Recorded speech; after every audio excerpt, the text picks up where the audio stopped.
우리가 첫날 저녁에 주님의 뜻을 이루소서라고 하는 총괄적인 말씀을 나눴고, 그 다음날 새벽에 기도가 하나님의 뜻이다, 성령의 말할 수 없는 탄식의 소리 들으면서 우리의 기도를 회복해야 된다 하는 말씀을 드렸고, 저녁에는 복음을 다시 듣고 그 복음을 전해야 된다 하는 말씀을 나눴습니다. 오늘 아침에는 예배가 하나님의 뜻인데 하나님께서는 영과 진리로 예배하는 자들을 찾는다, 예배가 하나님의 뜻이라는 사실을 말씀을 나눴습니다.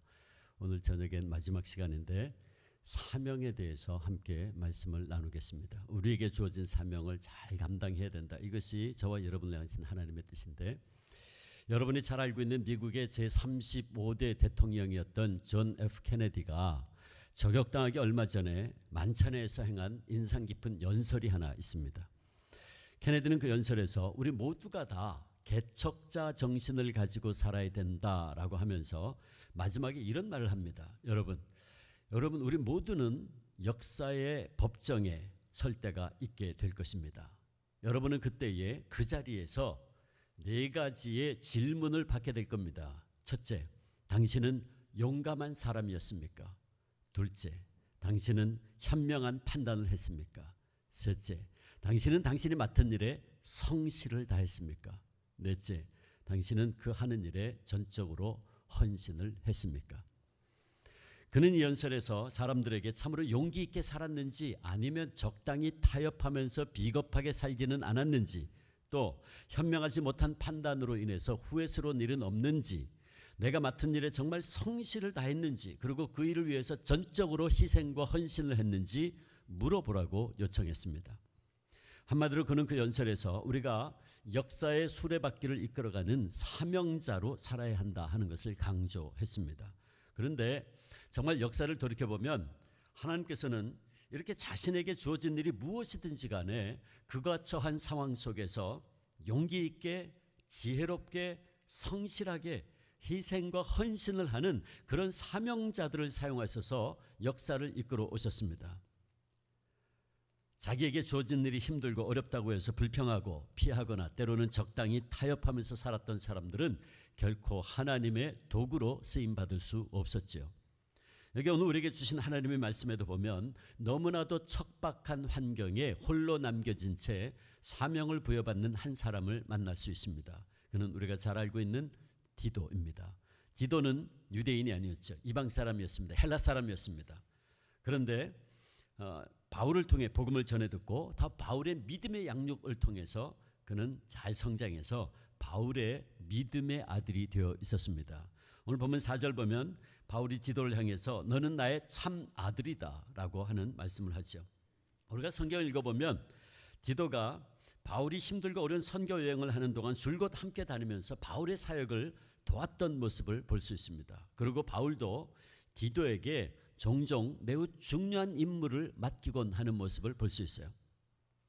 우리가 먼저 갈라디아 2장 1절 보면 바울이 바나바와 함께 디도를 데리고 예루살렘으로 올라갔다 하는 기록이 있습니다. 이 말씀은 예루살렘 회의 때, 사도행전 15장에 나오는 예루살렘 회의 때 있었던 이야기입니다. 그때에 예루살렘 중심의 교회, 예루살렘 교회가 폭발적으로 성장하기 시작하죠. 오순절 성령 강림 사건 이후에 초대교회가 엄청나게 성장해요. 오순절날 베드로가 설교하니까 3,000명이 회개하고 세례받죠. 사도행전 4장 넘어가 보면 베드로가 설교하니까 솔로몬 행각에서 설교했을 때에 남자들만 5,000명이 믿었다라고 기록되어 있어요. 사도행전 6장 넘어가 보면 나중에는 허다한 수의 무리가, 그렇게 표현되어 있어요. 그러니까 초대교회가요, 불과 한 열흘 사이에 오순절 성령 강림 이후에 폭발적으로 성장하기 시작합니다. 많은 사람들이 교회로 몰려들기 시작했는데 문제가 한 가지 있었어요. 무슨 문제가 있냐면 유대인들이 보기에 처음에 예루살렘 교회는 유대인 중심이었잖아요. 그런데 많은 사람들이 교회로 몰려오는데 유대인들이 보니까 이방인들도 그 속에 있어요. 근데 그 이방인들이 율법을 지키지 않아요. 할례도 받지 않았어요. 음식도 가려 먹지 않아요. 아니, 저런 이방인들을 우리가 어떻게 형제로 받아들일 수 있느냐 하는 문제가 생겼어요. 그 문제를 놓고 예루살렘에 온 교인들과 제자들이 다 모여서 회의를 합니다. 그게 사도행전 15장의 예루살렘 공의회, 첫 번째 말하자면 교회 총회였죠. 근데 이 회의가 너무너무 중요했던 것은 뭐냐 하면 이게 기독교 역사상 가장 중요한 순간이었어요. 만약에 이 회의에서 이방인들을 형제로 받아들일 수 없다고 결정을 하면 선교의 역사는 거기서 끝나는 겁니다. 그냥 유대인들끼리 자기들끼리 예수 믿고 구원받고 복받으면 그만이죠. 선교의 역사는 끝나는 거예요. 근데 그 중요한 순간에 바울이 이방인이었던 디도를 데리고 그 회의에 참석을 합니다. 그리고 많은 논쟁이 오갔죠. 성경은 자세하게 기록하지 않아요. 그러나 그 회의에서 바울이 무슨 일을 했는지 하는 것이 사도행전 15장 12절에 기록되어 있는데, 바울이 일어나서 이렇게 외칩니다. 온 무리가 가만히 있어 바나바와 바울이 하나님께서 자기들로 말미암아 이방인 중에서 행하신 표적과 기사에 관하여 말하는 것을 듣더니, 바울이 일어나가지고 내가 이방 지역을 다니면서 복음을 전하는데 하나님이 얼마나 놀라운 이적과 기사로 역사하셨는지 모릅니다. 자, 그 증거가, 그 열매가 여기 있습니다. 바울은 디도를 데리고 그 회의에 참석해서 그렇게 외친 거예요. 물론 더 이상 그들 사이에 어떤 논쟁이 오갔는지는 성경이 침묵을 지키기 때문에 더 이상 우리가 자세히 알 수는 없어요. 그러나 우리가 그 회의의 결론은 압니다. 그 회의의 결론이 사도행전 15장 11절에 이렇게 되어 있어요. 우리는, 유대인들은, 그들이, 이방인들이 우리와 동일하게 주 예수의 은혜로 구원받는 줄로 믿노라. 아멘. 이게 이 회의의 결론이었어요. 다만 우상 숭배하는 것, 음행하는 것, 목매어 죽인 것, 피를 멀리할 것, 이런 건 주의를 하되 예수 믿으면 다 형제로 받아들인다. 이게 구원받는 줄 믿는다. 이게 예루살렘 공회의 첫 번째 회의였어요. 결론이었어요. 근데 그 중요한 순간에 바울이 할례받지 않았던 이방인인 디도를 데리고 그 회의에 참석을 한 겁니다. 그리고 그렇게 외친 거예요. 그 다음에 고린도후서 2장을 보면 바울이 고린도 교회를 심히 꾸짖는 편지를 보낼 때에 그 편지를 디도를 통해 보냅니다. 고린도후서 2장 13절 보면 바울이 이때 디도를 통해 고린도 교회를 향해서 꾸짖는 편지를 보내고 디도가 돌아오기를 기다리고 있는 모습을 볼 수 있어요. 근데 우리가 잘 알고 있는 대로 고린도 교회는 바울이 개척했죠. 아름답게 성장했습니다. 은사가 넘치던 교회였어요. 고린도 전서에 나오는 은사들이 그게 다 고린도 교회 안에 있었던 은사들이거든요. 그래서 바울은 또 다른 지역으로 복음을 전하러 떠났어요. 그런데 얼마 있다가 소식이 들려오기를 고린도 교회 안에 여러 가지 문제가 생겼다는 소식이 들려왔어요. 바울이 그 얘기를 듣고 참 가슴이 아팠습니다. 어떤 문제가 있었나? 1장에 보면 교회가 갈라졌어요. 분열이 생겼어요. 나는 바울파요, 게바파요, 아볼로파요, 그리스도파요. 교회가 분열이 됐어요. 그런가 하면 5장에 보면 음행의 문제가 생겼습니다. 8장에는 우상 앞에 바쳤던 제물을 먹을 거냐 말 거냐를 가지고 싸웠어요. 그런가 하면 11장부터 보면 은사에 대해서 바울이 쫙 설명을 해요. 근데 은사가 너무 넘쳐가지고 나중에는 무질서해졌어요. 예를 들어서 방언 같은 거, 예배 시간에 막 방언하고 떠들고 그러니까 이게 도무지 안 되잖아요. 그러니까 바울이 교통정리합니다. 반드시 통역 세워라, 순서대로 해라, 통역 없으면 하지 마라. 교통정리를 하는 거예요. 근데 은사의 문제가 있었다 그 말이에요. 그런가 하면 15장에 넘어가면 부활을 부정하는 자들이 나타났어요. 그래서 바울이 고린도전서 15장에서 부활에 대해 쫙 설명하는 이유가 바로 거기 있어요. 고린도 교회 안에 육체적 부활을 부정하는 자들이 나타났단 말이에요. 그러니까 이런 여러 가지 얘기를 들었을 때 바울이 참 가슴이 아팠어요. 안타까웠습니다. 그래서 눈물로 꾸짖는 편지를 써서 그 편지를 디도를 통해 보내요. 고린도 후서 2장 4절 바울이 이렇게 이야기합니다. 내가 큰 환난과 애통한 마음이 있어 많은 눈물로 너희에게 썼노니 이는 너희로 근심하게 하려 한 것이 아니요 오직 내가 너희를 향하여 넘치는 사랑이 있음을 너희로 알게 하려 함이라. 내가 너희를 너무너무 사랑하는데 너희 가운데 이런저런 문제가 있다 하니 내가 참 가슴이 아프다. 내가 눈물로 이꾸짖는 편지를 쓴다. 그리고 그 편지를 써서 누구 편에? 디도를 통해 보냈어요. 자, 여러분 생각해 보세요. 하나님의 말씀입니다. 그 중요한 편지를 누구에게, 누구를 통해서 보낼까요? 가장 믿을 만한 자에게 맡기지 않겠습니까? 바울은 그 일을 디도에게 맡겼어요. 그런가 하면 디도는 조직력과 지도력을 갖춘 인물이었는데 고린도 후서 8장 말씀을 보면 디도가 고린도에서 구제 헌금을 모금하는 일을 하고 있는 걸 볼 수 있어요. 이 고린도후서 8장 기록에 의하면 그 당시 예루살렘 교회가 온 천하의 기근이 들어서 굉장히 고생을 하고 있었어요. 그때 마게도냐 지역에 있었던 이방인의 교회들이 구제 헌금을 모아서 그 당시 어머니 교회인 예루살렘 교회를 돕는 일을 했는데 그때 그 일을 바울이 누구에게? 디도에게 부탁을 합니다. 고린도 후서 8장 16절 17절 너희를 위하여 같은 간절함을 디도의 마음에도 주시는 하나님께 감사하노니 저가 권함을 받고 더욱 간절함으로 자원하여 너희에게 나아갔고. 그래서 디도야, 네가 일을 좀 해주겠니? 예, 하다 말다 제가 하겠습니다. 자원하는 마음으로 그 일을 했다는 거예요. 자, 우리가 이런 여러 가지 성경의 기록을 보면 디도는 분명히 바울이 가장 사랑하는 믿음의 아들, 신뢰하는 믿음의 아들이었다 하는 걸 알 수 있죠. 그래서 고린도 후서 8장 23절 보면 바울이 말해요. 디도를 가리켜서 이렇게 이야기합니다. 고린도후서 8장 23절, 디도로 말하면 나의 동료요, 너희를 위한 나의 동력자요, 우리 형제들로 말하면 여러 교회의 사자들이요, 그리스도의 영광이니라. 그리스도의 영광이래요. 바울이 말해요. 디도를 이야기하는데 뭐라고 말하냐 하면 나의 동료다, 나의 동력자다, 교회의 사자다, 그리스도의 영광이다 그랬어요. 여러분, 그리스도의 영광이라고 하는 이 호칭은 예수님의 12 제자들도 받아보지 못한 호칭입니다. 더군다나 디도는 유대인도 아니에요. 제자는 더더욱 아니었죠. 이방인입니다. 헬라 사람입니다. 그런데 바울이 디도를 가리켜서 너는 그리스도의 영광이래요.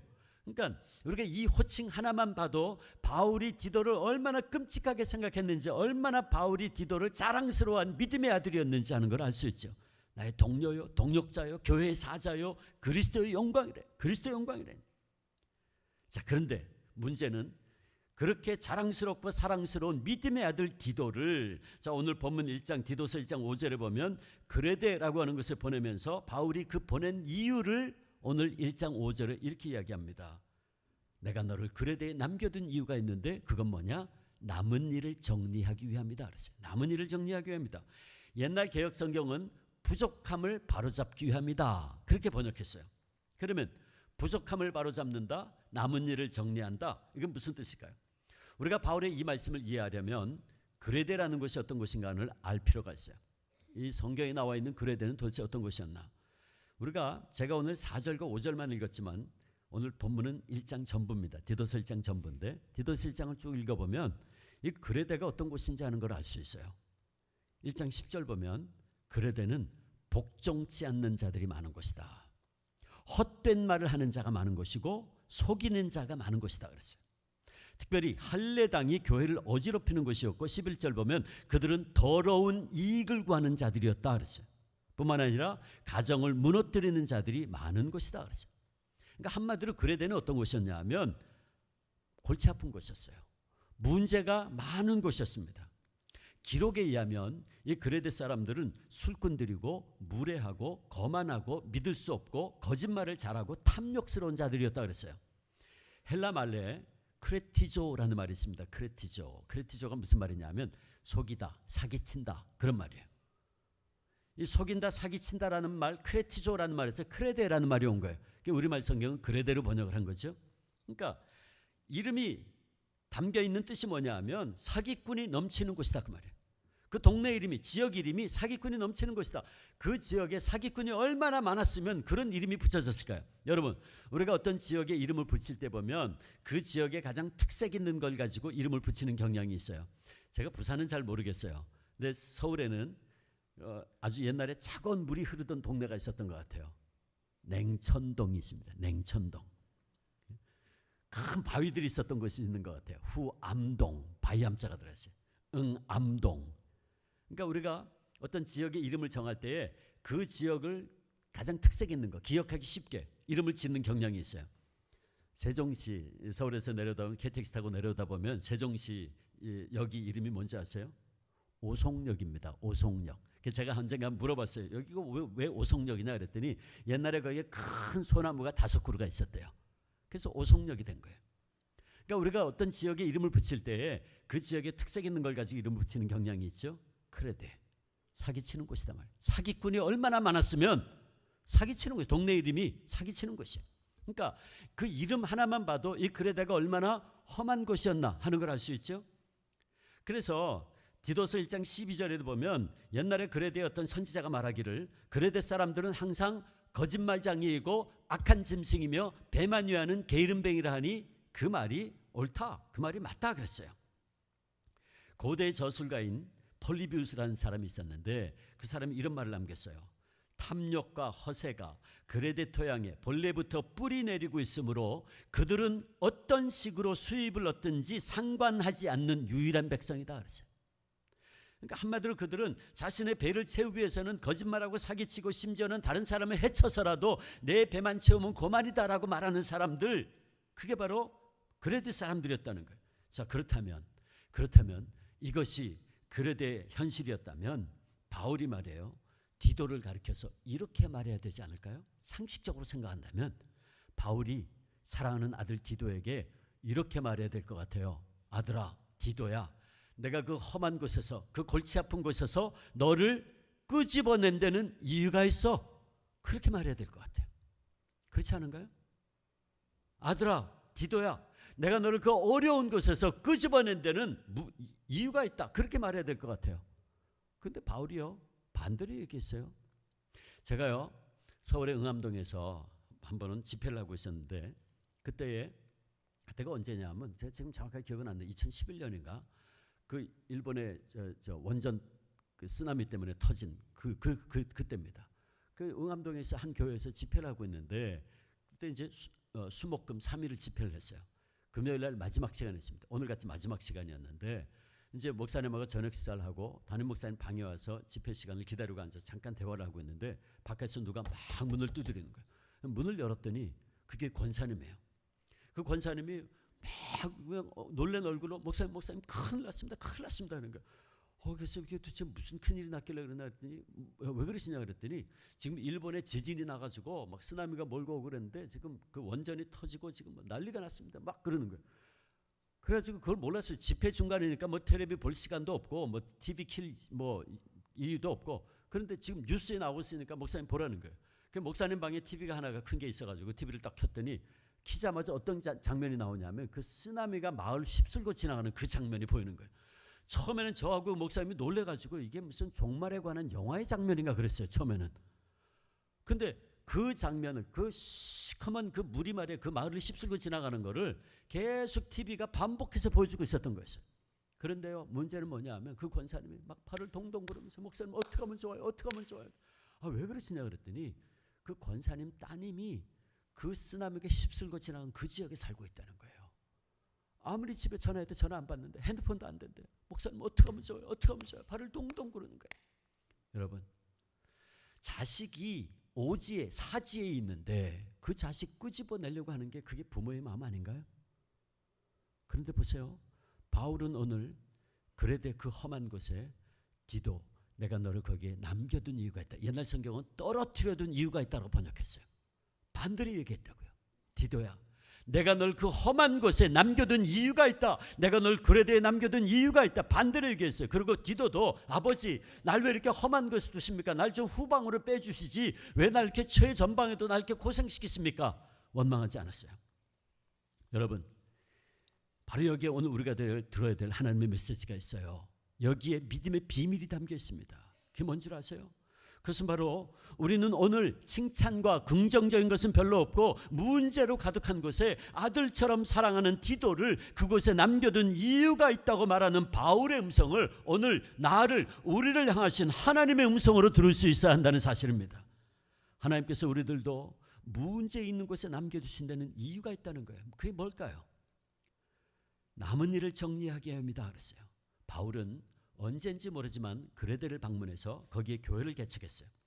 근데 우리가 알지 못하는 어떤 이유로 그곳을 곧 떠날 수밖에 없었습니다. 그래서 개척한 교회를 뒤로하고 그는 떠나게 됐는데, 따라서 그레데에 남겨진 교회는 많은 과제들이 남아있었어요. 미완성된 과제들이 남아있었는데, 그걸 가리켜서 바울이 오늘 남은 일이 있다, 부족한 것이 있다, 그렇게 말한 거예요. 어떤 문제가 있었나? 디도서 1장을 보면 세 가지 문제가 있었어요. 이 그레데 교회 안에. 첫째는 뭐냐 하면 9절과 10절에서 볼 수 있는 대로 거짓 교사들의 문제가 있었어요. 할례당의 잘못된 가르침의 문제가 있었어요. 할례받아야 구원받는다고 떠드는 자들이 있었단 말이에요.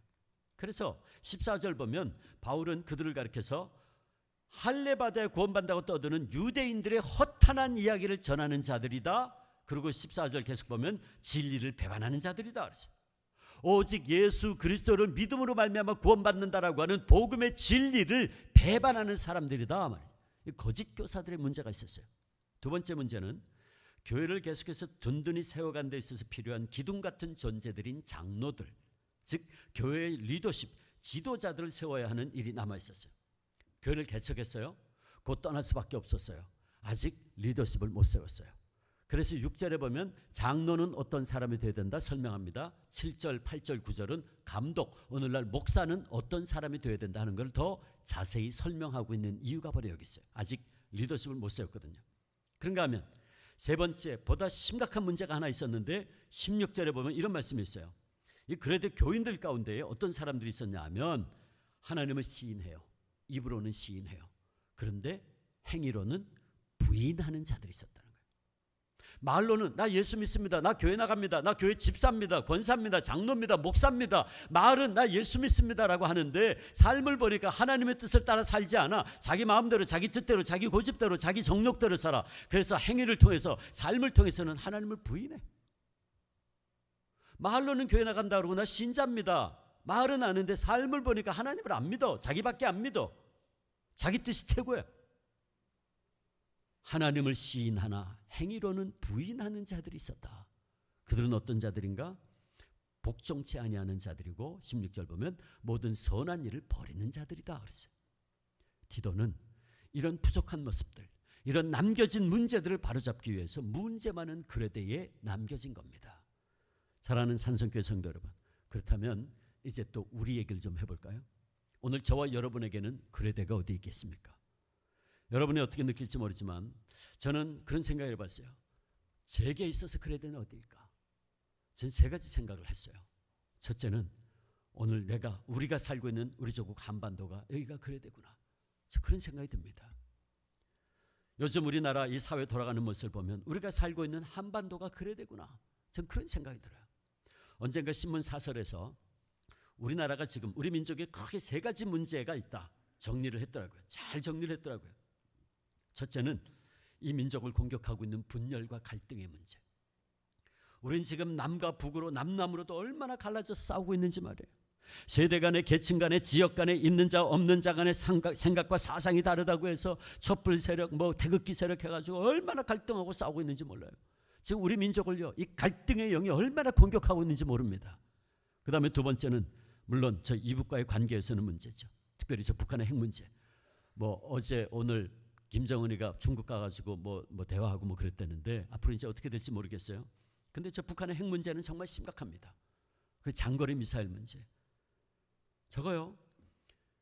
일본이 말이에요. 과학이 발달한 일본이 그 원자로 폭 터지니까 그걸 아직도 손을 못 대요. 그 반경만 수십 킬로가 죽음의 땅이 되어 있습니다. 지금. 그걸 과학이 발달한 일본도 말이에요. 저걸 아직도 해결을 못하고 있다고요. 여전히 지금 바다로 지금 많은 것들이 흘러 들어가고 있어요. 죽음의 땅이 됐어요. 과학이 발달한 일본도 그걸 지금 컨트롤 못하고 있는데 저 영변시설은 저 북한에 있는 허접한 핵시설들이 저거 잘못되면요. 한반도는 사람이 살 수 없게 됩니다. 핵으로 덮여요. 심각한 문제입니다. 세 번째 문제는 역시 경제 위기의 문제죠. 지금 우리는 미국과 중국 얼마나 많은 지금 경제적인 우리는 수출로 사는 나라인데 지금 계속 막혀서 어제도 보니까 제가 뉴스 잠깐 들었는데 국가 빚이 1,550조 우리나라 국가 빚이 1,550조 원이랍니다. 심각한 거죠. 여러분 오늘 저와 여러분이 살고 있는 우리 조국 한반도가 그래야 됩니다. 그런가 하면 저는 제가 신앙생활하고 있는 한국교회가 또 그래야 될 현장이 아닌가 생각이 돼요. 세상이 아무리 약해도 교회만은 그렇지 않았으면 좋겠는데 교회마저 문제가 많죠. 그래서 많은 사람들이 교회에서 상처받고 실망을 해서 교회를 떠나고 있어요. 그래서 가나안 교인이 200만이 된다고 그러죠. 지금 200만, 최대 200만이다. 가나안 교인 안 나가 교인 말이에요. 안 나가. 가나안 거꾸로 안 나가 교인이 200만이 넘는데요. 왜? 교회 상처받아가지고 실망을 해가지고. 큰 교회들은 가진 것이 너무 많아 각종 이권 때문에 교인들끼리 싸워요. 세습하겠다고 저렇게 나서요. 말도 안 되는 일들이 교회 안에서 지금 일어나고 있어요. 나라와 민족이 심각한 어려움에 빠져 있는 이런 상황에서 교회가 하나님 앞에 바로 서서 나라와 민족을 위해서 눈물로 중보기 도해도 부족할 판에 교회는 오히려 자기 모순과 자기 만족에 빠져서 소금과 빛의 역할을 하지 못하고 있고, 우리 민족을 위한 희생과 헌신을 하지 못하고 오히려 한국 교회가 이 사회 지탄의 대상이 되고 있어요. 정말 이제 한국 교회가 어쩌다가 이렇게까지 되었는지. 제가 어제도 말씀드렸죠.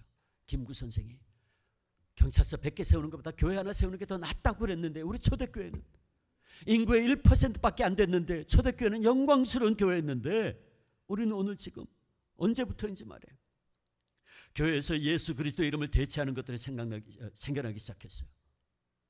한국교회가 성장하고 외형적으로 많은 숫자가 모이기 시작하니까 세상적인 힘과 물질과 권력이 있는 기득권자로 변화되기 시작했어요. 그래서 교회가 본질을 잃어가기 시작했어요. 교인들과 교회가 첫사랑을 잃어버리기 시작했고, 교회 안에서조차도 돈 있는 자가, 세상적인 권력과 힘 있는 자가, 지식이 있는 자가 대접받고, 힘없고 가난하고 배우지 못한 사람들은 주변으로 밀려나기 시작하고, 결정적으로는 그들과 함께 예수님께서도 교회 주인의 자리를 내놓아야만 하는 상황이 되어버렸어요. 목사가 주인이 되어버렸어요. 그러니까 자식한테 물려주겠다고 저렇게 난리죠. 여러분, 한국교회가 그레데의 현장입니다. 그런가 하면 지금 저와 여러분이 살고 있는 삶의 현장이, 여러분의 가정 혹은 직장이 그레데일 수 있어요. 저는 여러분들의 고통과 문제가 무엇인지 잘 몰라요. 아마도 이 시간 여러분들 가운데는 개인적인 가정과 인간관계에 있어서 어려운 문제들이 있는 분들이 있겠죠. 아마도 우리들 가운데는 경제적인 고통을 받고 있는 분들도 있을 거예요. 자녀들의 문제로 인해 한숨 짓고 있는 분도 있을 것이고, 아까 우리 장로님 기도하시던데, 또 어떤 분들은 가족 가운데 사랑하는 이가 병들어서 누워 고통받고 있는 분도 있을 거예요. 그래서 나는 왜 이렇게, 우리 집에는 왜 이렇게 문제가 많은가 탄식하고 한숨 짓고 있는 분이 있을지 모르겠어요. 그렇다면 여러분, 여러분이 지금 한숨 짓고 있는 그 현장, 그곳이 바로 여러분의 가정일 수 있고 여러분이 일하는 일터일 수 있는데, 그곳이 어디든 여러분이 탄식하고 있는 그 자리가 바로 여러분의 그레데입니다. 그런데 사랑하는 여러분, 제가 이미 말씀드렸듯이 우리는 오늘 문제 많은 가정에, 직장에, 혹은 한국교회, 그리고 이 민족에 하나님께서 나를 남겨두신 이유가 있다는 것을 알아야 돼요. 우리는 세상의 악한 것들, 그리고 어려운 문제들로 가득한 곳에 아들처럼 사랑하는 디도를 남겨둔 이유가 있다고 말하는 바울의 음성을 오늘 지금 이 시간 나를 향하신, 우리를 향하신 하나님의 음성으로 들을 수 있어야 됩니다. 그것이 무엇입니까? 하나님께서는요, 바로 저와 여러분을 통해 문제 많은 그곳에서 그 문제를 회복하기 위해서, 그 연약함을 보충하기 위해서, 그 부족함을 채우기 위해서, 그 상처를 치유하기 위해서 저와 여러분을 바로 그 자리에 두셨다는 사실입니다. 다시 말해서 우리 가정의 아픔과 직장의 문제와 혹은 교회의 문제와 우리 민족의 부족함을 채우기 위해서 하나님께서 오늘 저와 여러분을 지금 이 자리에 부르고 계신다는 말씀이에요. 그러므로 우리는 이 그레데 현실에서, 우리 가정의 어려운 상황에서, 나의 문제 있는 직장의 현장에서, 그리고 내가 전 문제 가운데서 도망치려고 하지 말고, 왜 나에게만 이런 어려움이 계속되는가 원망하지 말고, 오히려 하나님께서 이 문제 있는 곳에 나를 남겨두신 이유가 있다라고 하는 사명의식을 가지고 그것을 발견할 수 있도록 노력해야 됩니다. 제가 미국에서 잠시 공부할 때에 목회를 하던 한 친구 목사가 저한테 이런 고백을 했어요.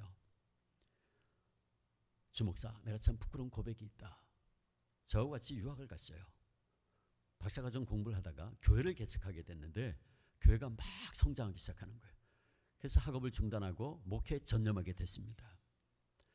교회가 성장하기를 원해서 목회를 열심히 하고 있는데, 근데 하루는 가장 가까이 있는 옆에 한인교회, 이민교회에서 문제가 생겼다는 소식이 딱 들려오더래요.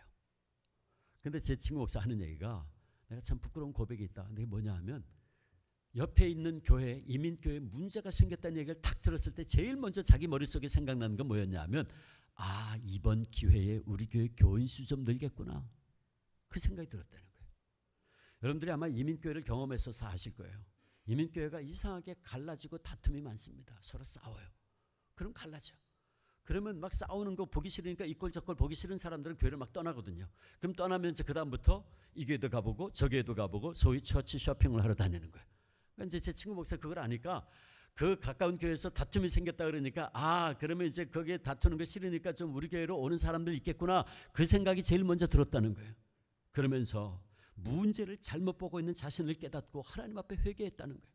그는 고백하기를 하나님께서 나를 그곳에 두신 이유를 바르게 깨닫지 못했다 그랬어요. 탐욕스럽고 자신만의 이익을 탐하는 자들로 가득 차 있는 그레데 같은 이민사회에 살고 있으면서 그들과 똑같이 이기적이고 탐욕스러운 마음을 가지고 산다면 그것은 하나님께서 나를 그곳에 두신 이유를 바르게 깨닫지 못했다는 거예요. 여러분, 우리도 이처럼 이기적인 마음으로 이 현실에 때묻어 살아간다고 하면 그거 우리 존재의 의미를 잃어버리는 거예요. 그러므로 우리 그리스도인들은요, 문제 가운데 있을 때에 문제를 다시 돌아볼 필요가 있어요. 그리고 오히려 그 문제 속에서 내 존재의 가치를 역설적으로 발견할 수 있어야 돼요. 세상 사람들은요, 문제가 있으면 도망갑니다. 골치 아파, 고개 돌려요, 외면해요. 그러면 그만이야.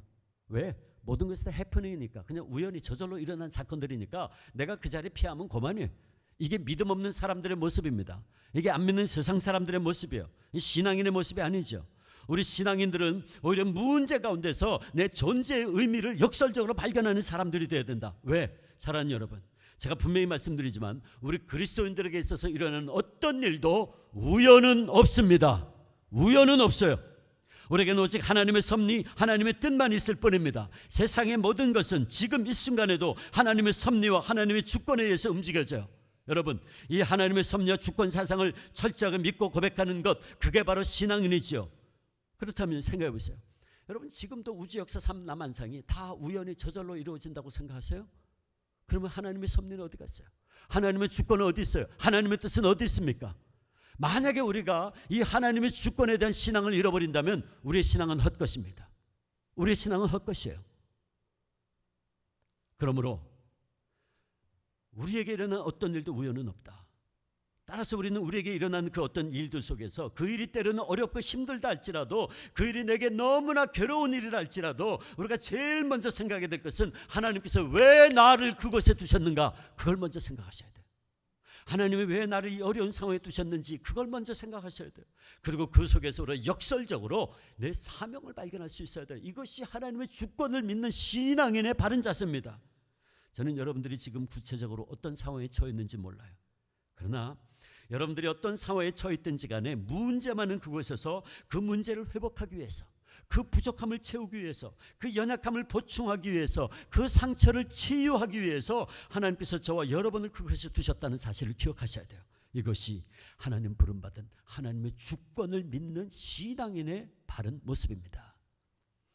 오늘 우리는 이 빌립보서 두 번째 말씀에서 정말 이해할 수 없는 일, 감당하기 어려운 억울한 일을 당했지만 그 속에서 결국 하나님께서 나를 여기에 두신 이유가 이거였구나 하는 것을 깨닫고, 나의 당한 일에는 이런 이유가 있었습니다라고 고백하는 한 신앙인의 고백을 볼 수 있습니다. 그는 바로 디도의 아버지 사도 바울입니다.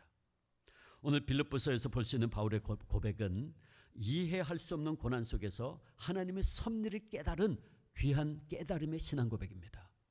여러분 잘 아시는 대로 바울은 선교여행하면서 정말 고통스러운 일을 많이 겪은 사람이었어요. 그런데 오늘 본문에서 그는 그가 당한 그 수많은 일들 속에서 한 가지 귀한 진리를 깨달았다고 고백해요.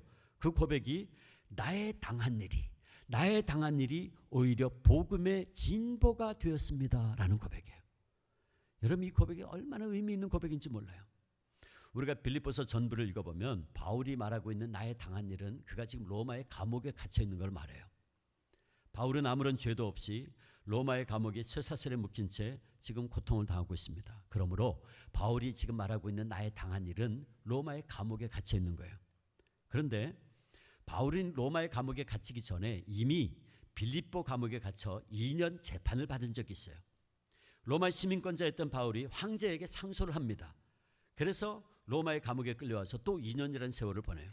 그러고 보면 바울은 빌립보 감옥에서 로마의 감옥에까지 약 4년 동안을 감옥에 갇히거나 온갖 고생을 하고 죽을 고생을 하죠. 로마로 가다가 배가 파손해서 죽을 고생을 하잖아요. 아마도 바울은 이 4년이라는 긴 시간 동안 답답했을 겁니다. 하나님께서 어찌해서 이렇게 긴 세월 동안 나로 하여금 시련을 겪게 하시나? 단 한순간이라도 더 복음을 전해야 되는데 무려 4년 동안 감옥에 갇히게 만들고 말이에요. 아마 바울이 참 안타까웠을 거예요. 그런데 바울이 오늘 뒤늦게 깨닫고 이 고백을 하는 거예요. 자기가 지금까지 당한 일에는 엄청난 하나님의 섭리, 하나님의 계획이 있었다라는 걸 깨달았다는 거예요. 자기가 당한 일 때문에 오히려 복음의 진보가 이루어졌다. 바울이 그렇게 고백해요. 그러니까 바울이 말이에요. 한참 복음을 전파하고 일을 해야 될 순간에 갇혀있다는 안타까운 생각이 들 그 감옥 사례가 오히려 복음의 진보에 결정적인 역할을 했다는 거예요. 그걸 깨달았다는 거죠. 그래서 바울이 빌립보 교인들에게 로마 감옥에서 편지를 하는 거예요. 바울이 로마 감옥에 갇혀 있다는 걸 알고 빌립보 교인들이 걱정을 하고 있다는 것을 알고서는 바울이 빌립보 교회에게 편지를 하는데, 빌립보 교인들이요, 여러분들 나의 일 때문에 걱정하지 마십시오. 사실은 나의 매임 때문에, 내가 이렇게 감옥에 갇힘 때문에 오히려 복음의 놀라운 진보가 이루어졌습니다. 그렇게 지금 기록을 하고 있는 거예요. 이 진보라는 단어가 참 의미 있는 단어인데, 프로코페라는 말이에요. 나무를 찍어가면서 길을 만들어 앞으로 나간다, 그런 뜻이에요. 이게 주로 로마의 공병대가 전쟁을 할 때에 나가서 나무를 자르고 다리를 만들고 길을 만들면 로마의 전차부대가 들어가면 그것은 곧 로마의 땅이 되었는데, 바로 그걸 이야기하는 거예요. 유럽에는 모든 길은 로마로 통한다는 말이 그래서 생겼다 그래요. 이 공병대가 먼저 나가가지고 길 만드는 거예요. 그 길로 전차부대가 들어가면 그건 이제 다 로마 땅이 되는 거죠. 그걸 이야기하는 거예요. 바울이 빌립보 교인들에게 그 사실을 염두에 두고 지금 이렇게 말하는 거예요. 빌립보 교인들이요, 여러분들이 로마 길을 잘 알고 있지 않습니까? 저들이 계속해서 전차와 군대가 나아갈 길을 만들어서 땅을 점령해 나아가듯이 지금 여러분이 걱정하고 있는 그 일, 즉 내가 지금 감옥에 갇힌 것 때문에 오히려 복음의 대로가 활짝 열리게 되었습니다. 그렇게 지금 보호라는 거예요. 내가 감옥에 갇히게 되므로 한 번도 복음이 전파되지 않은 가장 중요한 곳에 복음을 위한 놀라운 길이 열리게 되고 복음의 새로운 영토가 확보되었습니다. 그 얘기를 하는 거예요. 그럼 바울이 말하는 복음의 새로운 영토는 어디입니까? 13절에, 빌립보 13절에 이렇게 이야기합니다. 이러므로 나의 매임이 그리스도 안에서 온 시위대안과 기타 모든 사람에게 나타났다 그랬어요. 그러니까 바울이 말하는 복음의 새로운 영토는 어디냐? 로마 권력의 중심부를 말하는 거예요. 그 중에서도 바울은 지금 시위대 군사들에게 대해서 언급을 합니다. 이 시위대는 로마 황제의 경호를 맡은 친위부대를 말합니다. 황제를 수비를 하는 친위부대예요. 이 로마 황제 시위대는 엄청난 특권을 가지고 있었고 대부분 로마의 유력한 집안의 자식들이었고 로마 정신에 투철한 사람들이었다 그래요. 그러니까 로마 정치의 핵심이고 로마의 사상과 철학과 종교, 즉 황제 숭배를 지키는데 철옹성 같은 벽을 쌓고 있던 로마의 최정예 부대가 이 시위대 군사들이었어요. 그런데 바울이 말이에요, 지금 그들 가운데 들어가게 된 거예요. 오늘 본문에서 바울이 이야기하고 있는 매임이라는 것은 뭐냐 하면 그 로마의 감옥에서 그 시위대 군인들과 함께 묶여 있다는 걸 말하는 거예요. 쇠사슬에 묶였다. 이게 참 중요한 말이죠. 왜? 그가 쇠사슬에 묶였다고 하는 이 말을 통해서 바울이 어떻게 그 로마의 정신으로 투철한 시위대 군인들에게 복음을 전할 수 있었을까를 알 수 있기 때문에 그렇죠. 그 당시에 로마는 중죄수를 가둘 때는요, 감옥에 가두고 양발을 시위대 군사들과 함께 쇠고랑으로 묶어놨다 그러더라고요. 그리고 2사람이 더 지켰대요. 그러니까 하루에 4사람이 그 중죄인을 지키는데 하루 4교도 했대요. 그러면 16명이 지금 바울과 함께 묶여있든지 서가지고 바울을 지키고 있었던 거예요. 하루에. 그 성경을 읽어보면 바울이 처음에는 시위대 감옥 안에서 브라이도리온이라고 하는 시위대 감옥 안에서 시위대 군인들과 함께 묶여있다가 나중에는 연금 상태로 한 오두막집에서 따로 시위대 군인과 함께 쇠사슬에 묶인 채 2년이라는 세월을 보내게 됩니다. 이 사도행전 28장에 나오면 읽어보면 그 내용이 다 나와요. 자, 그렇다면 여러분 생각해 보세요. 바울이 그때 뭐 했을까요? 바울이 로마 시위대 군인들과 함께 묶여 있을 때에 바울이 뭐 했을까요? 얘들아, 우리 심심한데 내가 퀴즈 낼 테니까 니들이 한번 맞춰볼래? 바울이 서로 이렇게 뭐 농담 따먹게 했을까요? 바울이 뭐 했을까요? 바울은 가는 곳마다 뭘 했죠? 목숨 걸고 예수 그리스도의 복음을 전했어요. 그러면 바울이 그 시위대 군인들에게 뭘 했을까요? 복음을 증거한 거죠. 복음을 전한 거예요. 그러니까 그 로마, 이거보다 더 좋은 기회가 어디 있겠습니까? 로마의 중심부에 들어가서 로마를 움직이던 사람들, 로마의 정신이고 로마의 사상을 대표하던 그 시위대 군인들에게 예수 그리스도의 복음을 전한 거예요. 그러므로 간수들은, 그 시위대 군인들은 바울과 함께 쇠사슬에 묶여 있으니까 꼼짝도 없이 바울이 전하는 복음을 듣지 않을 수밖에 없었죠. 듣지 않을 수 없었을 거예요. 그리고 그 중에는 똑똑한 청년들이니까 바울이 비범한 사람을 눈치챘을 거예요. 일종의 양심수였다는 걸 눈치챘을 거라고요. 바울의 말에 귀를 기울이는 청년들도 있었겠죠. 복음을 전해드린 거예요. 그러니까 바울은요, 자기가 전혀 기대하지 못했던 방식대로 로마의 시위대 군인들에게 복음을 전한 거예요. 여러분 생각해 보세요. 바울이 아무리 로마 시민권자라고 해도 황궁 안에 못 들어갑니다. 황궁 안에 어떻게 들어가요? 시위대 군인들을 만날 수 없어요. 황제들 지키는 군대니까 황궁 안에 있는 군대인데, 그런데 그 군인들에게 가가지고 복음을 전하게 된 거예요. 그리고 그 사람들은 도망도 못 가. 같이 묶여 있으니까 바울이 전하는 복음을 그대로 들을 수밖에 없어요. 놀라운 역사죠. 그래서 바울이 복음의 진보가 오늘 본문에서 나의 매임으로 인하여 그리스도 안에서 온 시위대 안에 나타났다는 말이 뭐예요? 시위대 군인들에게 복음이, 그리스도의 복음이 전해졌다, 그 말이죠. 그 다음에 뿐만 아니라 기타 모든 사람들에게도 나타났다 그랬어요. 기타 모든 사람들은 누군가? 여기 기타 모든 사람들은 로마의 고관 대작들과 그 당시 로마에 있던 유대교 지도자들 말이에요. 사도행전 28장 17절 이하를 보면 바울이요, 처음에 시위대 감옥에서 이제 밖으로 나와서 한 오두막집에 연금 상태로 돼 있을 때, 지금 로마에 가면 바울이 연금 상태로 있던 집이 그대로 지금 보존되어 있습니다. 지금 지하로 돼 있어요. 그러니까 많이 땅이 올라가서 그런 거죠. 거기 가보면 그게 있어요, 그대로. 근데 거기에 연금 상태에 있을 때 로마에 있던 유대인 중에 높은 사람들, 회당의 지도자들이었겠죠. 그들을 초대해서 아침부터 저녁까지 강론하고 하나님 나라를 증거하고 모세의 율법과 선지자의 말 가지고 예수를 증거했다, 성경이 기록합니다. 자, 사도행전 28장 23절 24절 같이 읽겠습니다. 같이 시작. 그들이 날짜를 정하고 그가 유숙하는 집에 많이 오니 바울이 아침부터 저녁까지 강론하여 하나님의 나라를 증언하고 모세의 율법과 선지자의 말을 가지고 예수에 대하여 권하더라. 그 말을 믿는 사람도 있고 믿지 아니하는 사람도 있어. 자, 보세요. 바울이 오두막집에 갇혀 있는데 날짜를 정해서 그가 유숙하는 집에 유대교 지도자들이 많이 왔다, 그 말이에요. 아침부터 저녁까지 그들에게 강론했다, 설교했단 말이에요. 하나님의 날 증언했는데 뭘 가지고? 그들이 알고 있는 모세의 율법과 선지자가 예언하고 있는 메시아, 그가 바로 그리스도다, 그가 예수다, 복음을 전한 거예요. 그가 예수라. 그랬더니 24절, 믿는 사람도 있고 유대교 지도자들 가운데 믿는 사람들도 있었단 말이에요. 기타 여러 사람들 가운데 유대교 지도자들 포함되는 거예요. 그 다음에 또 하나는 이 로마의 고관 대작들, 황제의 친인척들이 그 속에 포함됐어요.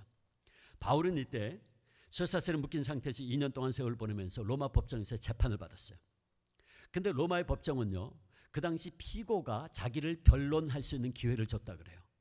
그러면 법정에서는 바울이 뭐라고 자신을 변론했을까요?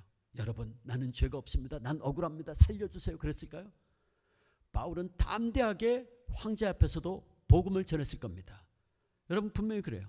바울이 사도행전 20장 24절에서 나의 달려갈 길과 주 예수께 받은 사명 곧 하나님의 은혜의 복음 증거하는 일을 마치려 하면은 나의 생명을 조금도 귀한 것으로 여기지 아니하노라 외쳤던 바울이, 그러므로 그는 그의 고백대로 모든 지식과 경험을 다해서 로마의 법정에서 생명을 걸고 예수 그리스도를 증거했을 겁니다. 결국 그 결과 복음이 온 시위대 군사들 안과 로마의 고관 대작들에게 전파돼서, 다시 말해 로마의 심장부에 그리스도의 복음이 바울을 통해 담대하게 전파되어지고 그 결과 많은 사람들이 그리스도에게 돌아오는 역사가 일어난 거예요.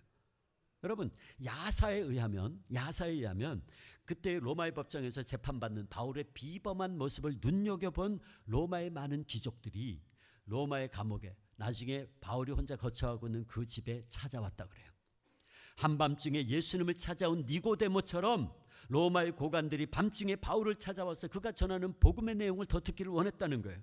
그때마다 바울은 주 예수를 믿으라, 그리하면 너와 내 집이 구원을 얻으리라 담대히 외쳤겠죠. 그리고 그 결론이 말이에요, 그 결과가 어떻게 됐나? 사도행전 마지막 장 마지막 2절이 이렇게 기록하고 있어요. 사도행전 28장 같이 읽습니다. 30절 31절 시작. 바울이 온 이태 2년을 자기 셋집에 유하며 자기에게 오는 사람을 다 영접하고 담대히 하나님 나라를 전파하며 주 예수 그리스도께 관한 것을 가르치되 그 많은 사람이 없었더라. 그 2년 동안 바울의 집에 찾아오는 모든 사람들에게 하나님의 나라를 담대하게 전하고 예수 그리스도에 관한 걸 전했다는 거예요. 복음을 전했단 말이죠. 결국 그 결과 바울로부터 복음을 전해 들은 로마의 많은 고관대작들이 가정에 가서 이야기하고 친구에게 전하고, 그래서 마침내 로마의 황궁에 복음이 전해지게 됐던 거예요. 여러분, 빌립보서 한번 찾아보겠습니다. 빌립보서 보면요, 증거가 있어요. 빌립보서 4장 마지막 절 한번 보세요. 빌립보서 4장 마지막 절 보면 거기 놀라운 말씀이 있어요. 21절부터 23절까지 보면 21절 22절, 빌립보서 4장 21절 22절 거기 같이 읽어보겠습니다. 시작. 그리스도 예수 안에 있는 성도에게 각각 문안하라.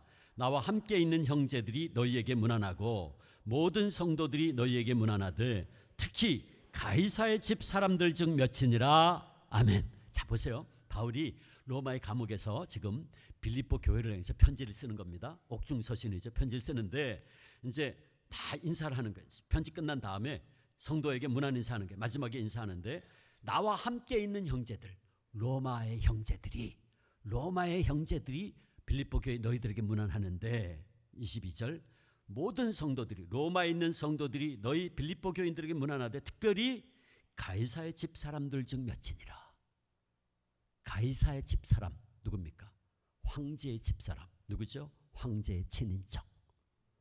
그러니까 벌써 로마 교회 교인들 가운데 황제의 친인척들이 로마 교회 교인들이었다는 거예요.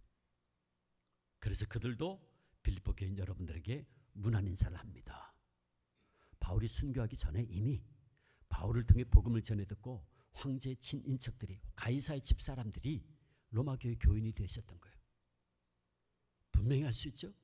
성경은 너무나 분명히 말합니다. 여러분, 그러므로 이제 우리는 이 말씀의 가장 중요한 부분에 이르게 됐어요. 그것이 뭘까요? 그건 이미 말씀드린 대로 나의 당한 일, 즉 바울이 당한 일 뒤에 숨어있던 이 놀라운 하나님의 섭리예요. 그게 뭡니까? 바울의 쇠사슬의 매임이 결과적으로 복음의 큰 진보가 이루어지게 됐다는 거예요. 감옥에 있으면서 시위대 군인들과 로마의 고관 대작들에게 복음을 전하고 황제의 법정에서 담대하게 그리스도를 전하게 되면서 바울이 깨달은 게 이거예요. 아, 이거구나. 내가 감옥에서 몇 년 지나게 된 이유가 바로 여기에 있었구나. 하나님이 바로 이것 때문에 4년이 넘는 세월을 나로 하여금 감옥에 보내고 그 온갖 고생을 하도록 허락하신 것이었구나. 바울은 그걸 인생 말년에 깨달았던 거예요. 자기의 그 고통스러웠던 환경 뒤에 숨겨 있었던 하나님의 놀라운 섭리와 뜻을 비로소 인생 말년에 깨닫게 된 겁니다. 순교하기 전에 그걸 깨닫게 된 거예요. 그래서 걱정하고 있는 빌립보 교인들에게 편지를 하는 겁니다. 사랑하는 빌립보 교인들이여, 걱정하지 마십시오. 제가 지금까지 당한 여러 가지 어려운 일들에는 이런 놀라운 하나님의 섭리, 하나님의 뜻이 있었습니다. 그것은 바로 나의 당한 그 일 때문에, 내가 이렇게 감옥에 갇히고 쇠사슬에 묶인 것 때문에 복음의 때가 활짝 열리게 되었고, 내가 감옥에 갇혀 쇠사슬의 매임으로 말미암아 로마의 가장 중심부인 그 시위대 군인들에게 복음이 전해지고 로마에 있는 유대인들과 황제의 친인척들에게 복음이 전해지게 되었습니다. 그 얘기를 하는 거예요 지금. 그래서 바울이 이 깨달음을요, 자기의 또 다른 사랑하는 믿음의 아들 디모데에게도 역시 전합니다. 이 깨달음이 너무 귀해서. 디모데 후서 2장 9절 보면 바울이 이렇게 얘기해요. 디모데에게, 복음을 인하여 내가 죄인과 같이 매이는 데까지 고난을 받았으나 하나님의 말씀은 매이지 아니하니라. 내가 매임으로 하나님의 말씀은 전하게 됐다는 거죠. 그 깨달음을 또 하나의 믿음의 아들인 디모데에게도 전하는 거예요. 처음에는 이 고통과 이 시련의 의미가 무엇 때문인지 몰랐지만 나중에 돌아보니까 거기에는 그런 놀라운 하나님의 섭리와 계획이 있었다는 거예요. 여러분, 그렇다면 이제 이 말씀, 이 진리에 비추어서 저와 여러분의 삶을 다시 한번 생각해 봅시다. 아마도 오늘 이 자리에 계신 분들 가운데는 오랜 세월 동안 어려운 환경에 처해서 답답해하고 실망 가운데 있는 분이 있을 거예요. 도무지 왜 이런 어려움이 계속되는지 이해할 수 없어서 안타까운 분들이 있을 거예요. 삶의 환경이 사방이 꽉꽉 막힌 감옥처럼 느껴져서 절망 가운데 있는 분이 있을지 모르겠어요. 내 힘과 내 능력으로는 어찌할 수 없는 문제 가운데 한숨 짓고 있는 분이 있을지 모르겠어요. 병든 부모님들 때문에, 자식 문제 때문에 속상해하고, 남편 때문에 아파하고, 일터에서의 불편한 인간관계 때문에 힘들어하는 분도 있을 겁니다. 그러나 여러분, 이 시간 우리가 반드시 기억해야 할 것이 한 가지 있어요. 그것은 바로 우리의 그 어려운 환경과 역경 뒤에 숨어 계신 하나님의 섭리, 하나님의 뜻입니다. 저는 믿기는 우리의 환경과 여건이 아무리 어렵고 절망적이라 할지라도 바울이 감옥에 갇힌 상황을 사용하셔서 오히려 놀라운 복음의 진보가 되게 하신 하나님이 저와 여러분과 함께 하신다면 반드시 당신의 때가 되면 합력하여 선을 이루는 역사가 이루어질 줄로 믿습니다. 물론 당하고 있는 그 순간에는 모를 수도 있어요. 아니, 대부분의 우리는 어려운 환경과 역경 속에는 그 하나님의 섭리의 손길을 깨닫지 못해서 힘들어합니다. 그러나 그렇더라도 우리가 하나님의 도우심의 그 섭리의 손길을 결단코 잊으면 안 돼요. 지금 몰라도 좋아요. 지금 다 알 필요도 없을지도 모르죠. 다만 나의 당한 일, 내가 당하는 고난과 실패, 내가 당하는 질병이라 할지라도 우리가 하나님을 사랑하는 당신의 백성들일진데 거기에는 우리가 미처 깨닫지 못하는 놀라운 하나님의 뜻과 계획이 있음을 믿고 의지할 것뿐입니다. 결국에는 당신께서만이 승리할 것이기 때문에 결국에는 하나님의 뜻과 섭리대로 이루어질 것이니까. 아멘. 그러므로 이제부터 우리 하나님께서 그레데와 같은 문제 있는 곳에 나를 두신 이유가 있음을 믿음의 눈으로 바라볼 수 있어야 돼요. 그리고 믿음으로 주어진 현장에서 비록 힘들더라도, 비록 때로는 이해할 수 없다고 할지라도, 비록 지금은 왜 나를 이런 어려운 현장에 두시는지 이해가 되지 않아서 안타깝고 억울한 마음이 든다고 할지라도 우리는 하나님께서 나를 지금 이 자리에 두신 것은 반드시 뜻과 섭리가 있음을 믿고 그 하나님의 때가 되면 반드시 합력의 선을 이루실 것입니다. 이 믿음으로 우리가 인내하고 그리고 그 일을 위해서 우리가 헌신할 수 있어야 돼요. 하나님께서 나를 고통스러운 곳에, 문제 있는 곳에 두신 이유가 있다는 것을 믿음의 눈으로 바라보고 온갖 종류의 고난과 시련을 견디고 승리하신 분이 있습니다. 제가 지난 이틀 동안 소개했던 주기철 목사님. 저는 저희 할아버님 생각할 때마다 그런 생각이 들어요. 주기철 목사님, 그는 실로 그레데에 남겨진 디도와 같은 사람이었다. 저는 그런 생각이 들어요. 제가 여러 번 말씀드렸지만 일제강점 아래 7년 동안 5차례 감옥에 끌려가 온갖 종류의 고문 끝에 순교하셨어요. 일제의 형사들은 하루가 멀다 하고 목사님에게 매질을 가했고, 매질이 지루해지면 가로지른 강목에다가 발목을 묶고 매달아 놓고서는 가죽 채찍으로 후려쳤다 그래요. 그러고는 전기 고문에, 어제 제가 소개했죠, 고춧가루 주전자를 강제로 들이붓고 손톱 발톱 대나무를 다 잡아 뽑아버리고 별짓을 다 했어요. 언젠가 저희 아버님께서 저한테 그런 얘기를 해주셨어요. 할아버님이 잠깐 집에 가석방 돼서 집에 나오셨을 때 할머니에게 하소연하듯이 하시던 말씀을 옆에서 저희 아버님이 어렸을 때 듣고 저한테 전해준 얘기가 있어요. 근데 목사님이 그러더래요.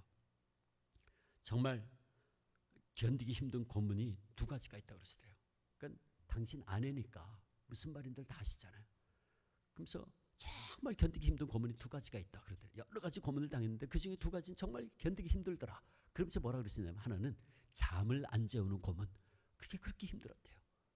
잠 안 재우는 고문이 뭐가 그렇게 힘들겠나 싶지만 여러분 한번 생각해 보세요. 사람을 1주일이고 2주일이고 잠을 안 재면 어떻게 될까요? 돌아버립니다. 잠 안 재면요, 사람 혼미해져가지고 돌아버려요. 일제시대 때 독립운동가 중에서 그 잠 안 재우는 고문 당하다가 정신 이상 되신 분들 많습니다. 목사님 얘기가 그러더래요. 차라리 때리고 찢고 뽑고 하는 고문은 견디겠는데 잠을 안 재우는 고문은 견딜 수가 없더래요. 나중에는 정신이 흐리고 몽롱해져가지고 당신이 막 흐르니까 당신도 모르는 사이에 그 우상 앞에 절하게 될까봐 그게 더 스트레스가 돼가지고 그게 너무너무 고통스럽대요. 여러분 천안에 가보세요. 천안에 독립기념관 가보면 일제 침략관이 있습니다. 그 일제 침략관 안에 들어가 보면 고문 체험실이 있어요. 거기에 보면 독립운동가들 고문당하던 장면을 밀랍 인형으로 그대로 재현해 놨어요. 제가 언제 거기 한번 가봤는데 제가 어렸을 때 할아버지 고문당했던 얘기 들은 것이 거기 다 있더라고요. 거기 다 있더라고요. 고춧가루 들이붓는 것부터 시작해서 거기 다 있어요. 근데 그 중에 관 같은 게 이렇게 하나가 세워져 있더라고요. 관이. 위가 넓고 밑에 좁아져요. 이게 뭐냐 그랬더니 옆에 이렇게 구멍이 뚫려져 있고 이게 뭐냐 그랬더니 그게 독립운동 하던 분들 잠 안 재우는 고문 도구였다는 거예요. 관처럼, 관이죠, 관. 거꾸로 세우는 관.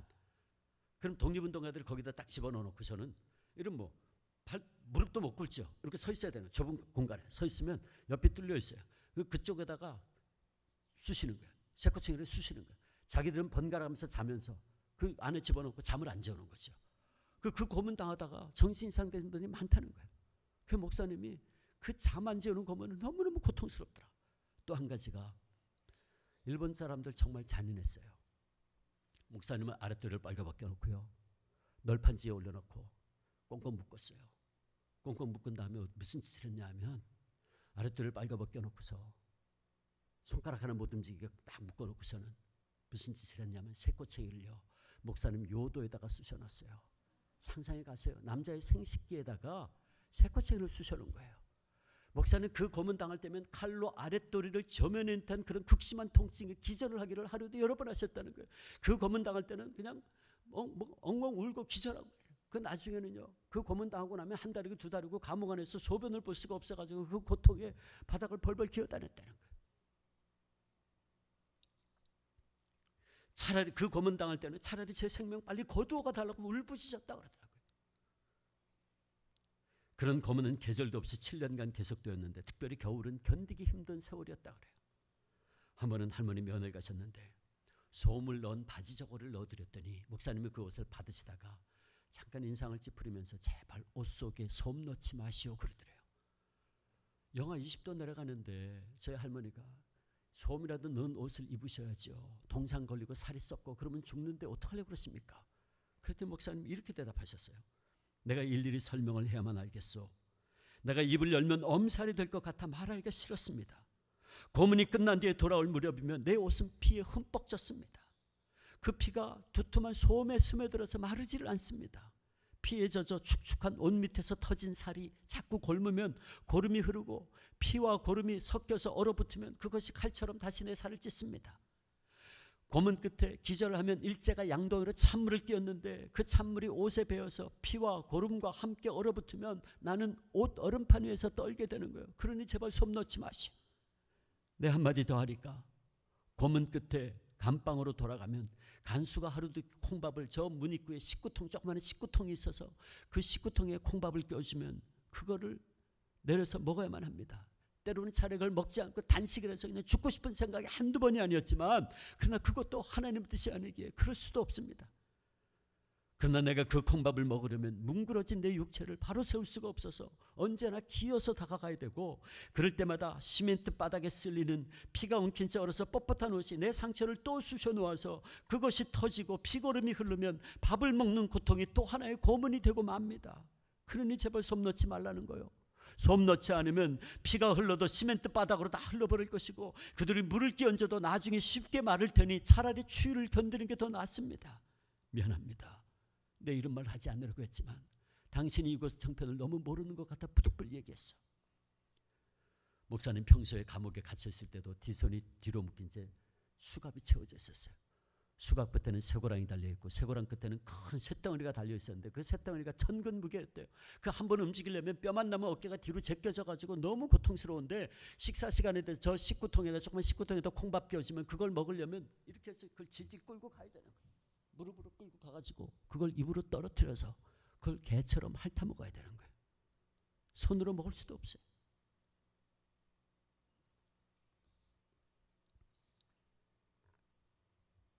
그래서 배고픔과 고통 중에 어느 것을 견딜 수 있겠냐고 묻는다면 차라리 그냥 배고파서 죽고 싶은 생각이 더 많았다는 거죠. 그러나 그는 굶어 죽으려고 했던 자신의 생각을 부끄러워했습니다. 그리고 이렇게 고백했어요. 나는 아직 죽음에 이르지 않지 않았는가. 이 쇳덩어리의 무게가 주님께서 십자가에 매어 달려 겪으신 고통의 무게에 비할 수 있는가. 그러면서 그는 한 뼘 한 뼘 콩밥을 향해 기어나갔다 그래요. 그리고 이렇게 고백했어요. 고난과 고통의 시간을 단축하려는 내 의지가 있다면 그것도 주님 앞에는 말할 수 없는 죄악이다. 저 밥은 일본이 주는 밥이 아니라 주님이 내게 주시는 밥이다. 저 밥을 먹는 것이 성찬이다.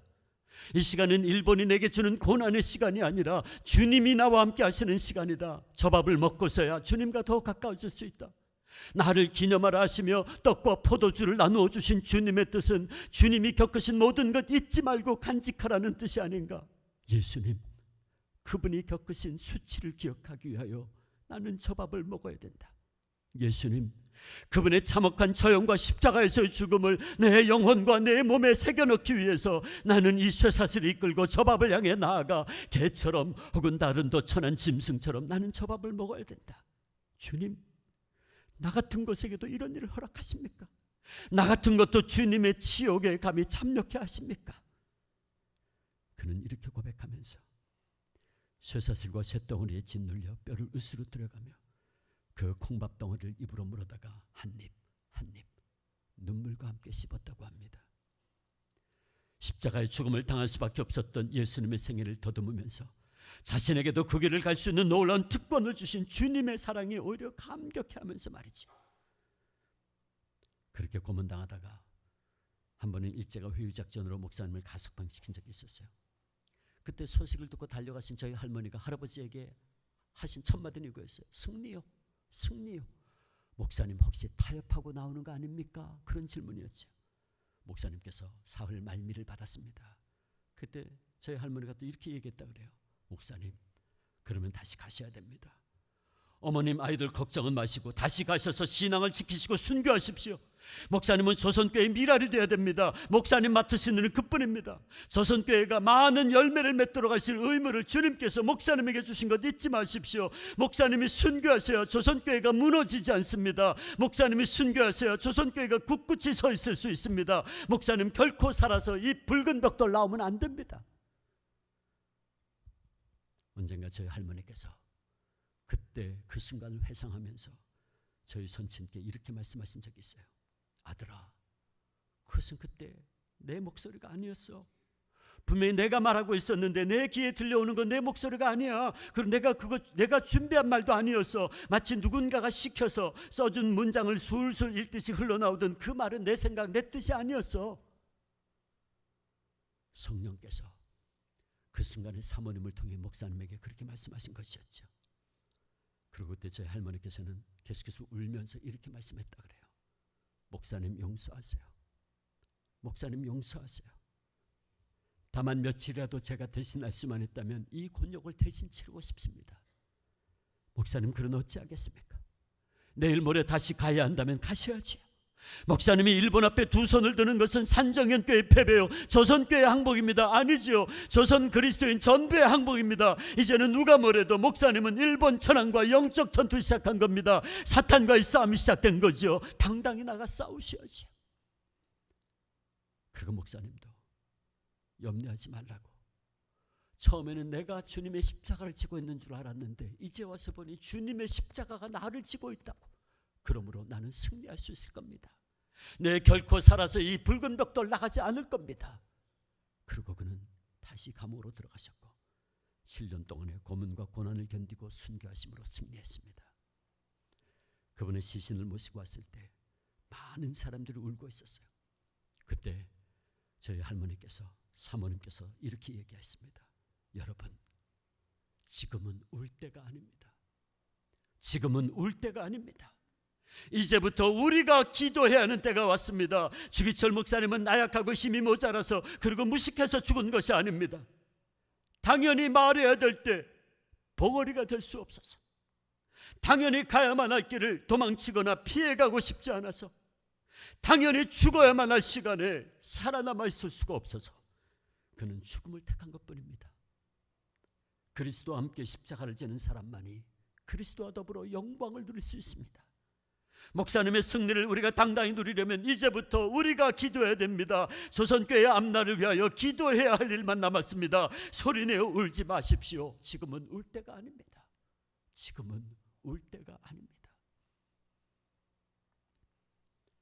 사랑하는 산성교회 성도 여러분, 주기철 목사님과 사모님은 너무나 고통스러운 현장에 있었지만 그들은 하나님께서 자신들을 그곳에 남겨두신 이유가 있다는 것을 알고 있었습니다. 그것은 무너져가는 조선교회를 끝까지 떠받치기 위함이라는 것을 알고 있었어요. 그러기에 그들은 그곳에서 힘들다고, 괴롭다고, 두렵다고 도망치지 않았습니다. 다만 하나님께서 우리를 여기에 두신 이유가 있다고 고백하고 그 길을 따라감으로 승리했습니다. 나를 여기에 남겨두신 목적을 이루었습니다. 그러므로 사랑하는 성도 여러분, 우리들도 문제 있는 곳에서, 문제 있는 가정과 직장과 이 한국교회 현장에서, 이 민족의 현장에서 도망치는 자들 되지 말고 디도처럼, 바울처럼, 우리 신앙의 선배들처럼 하나님의 뜻을 이루어 부족함을 채우는 자들이 되어야 하지 않겠습니까? 하나님께서는 오늘 우리들도 문제 있는 가정에서, 직장에서, 교회에서, 이곳 한반도에 살면서 우리에게 주신 사명과 은혜를 바르게 간직하고 살라고 말씀하십니다. 하나님께서 우리에게 어떤 어려움이 있고 어떤 문제가 있다고 할지라도 오히려 하나님께서 나를 여기에 두신 이유가 있다. 그 말은 나를 통해서 이 부족함을 채우라고, 이 연약함을 채우기 위함이다. 그 사명의식을 가지고 최선을 다하는 사명자의 삶을 살라고 이 시간 우리에게 말씀하십니다. 그러므로 사랑하는 여러분, 이제 우리 모두 사명자 되어 부족함을 채우는 자들이 됩시다. 그 결과 모두가 다 힘들다고 아우성치고 있는 이때에 우리 산성교회 성도들, 여러분들이 가는 곳마다 여러분들로 인해서 부족함이 채워지고 남은 일이 정리되고 상처가 치유되고 회복되는 역사가 있어지기를 축원합니다. 그리고 우리가 그렇게 사명자의 삶을 살아갈 때 우리 주님께서 저와 여러분에게도 이렇게 말씀해 주실 겁니다. 사랑하는 산성교회 성도들아, 너희들은 나의 동료요, 너희들은 나의 동력자요, 너희들은 교회의 사자들이요, 너희들은 나의 영광이구나. 그래, 너희는 나의 영광이구나. 우리 다 주님으로부터 그런 귀한 음성을 들을 수 있게 되기를 주의 이름으로 축원합니다. 기도하겠습니다.